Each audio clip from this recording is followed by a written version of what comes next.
Hmm. Kain po.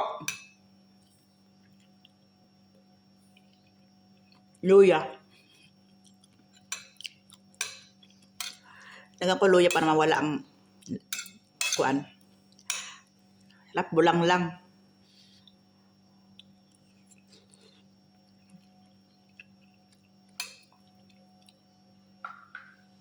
Mainit-init. Simpleng ulam lang, simpleng ulam. Kasi nagkaroon na kami ng pakpak dito, puro is manok.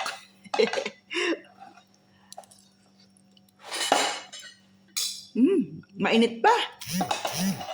Thank you, Sis Dina, dito sa yung alamang na dry. Yung sinahog ko, ang sarap. Pero mas masarap may talis. May okra. Ang kalabasa, hindi mo nilagyan.